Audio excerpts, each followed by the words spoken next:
रामनगर में बुलडोजर कार्रवाई के दौरान बवाल देखा गया। पुलिस ने कई लोगों को हिरासत में लिया। जनवादी लीडर प्रभात को हिरासत में लिया गया। मुजाहिरीन को बेलपड़ाव ले गई पुलिस। मौके पर भारी पुलिस दस्ता तैनात रहा। पुछड़ी गांव में हो रहा था बुलडोजर एक्शन।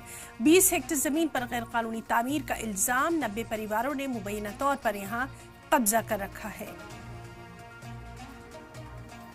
जिसने हमसे जमीन दिया उनने पैसे लिए, फॉरेस्ट वालों ने भी पैसे खाए। जब हमारा घर मकान बनवाया उनने, तब हमने बनाए थे।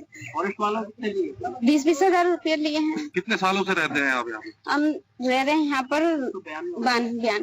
कई जमाने से वो दे रहे धमकी, ठीक है, आज उन्होंने बराबर कर दिया। अब हमारा यहाँ कहीं ठिकाना नहीं है। कब से रह रहे थे? 8 साल मान लो।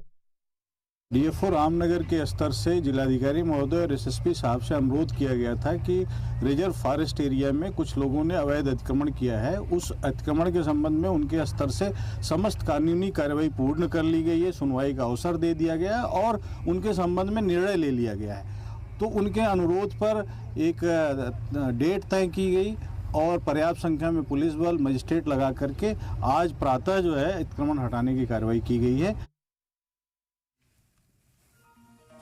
और वहीं इस पूरे मामले को लेकर नैनीताल के एसएसपी का कहना है कि पुलिस इंतजामिया की टीम ने फॉरेस्ट रिजर्व एरिया से गैर कानूनी कब्जे को हटाने का काम किया। ये बड़ी कार्रवाई आगे भी जारी रहेगी।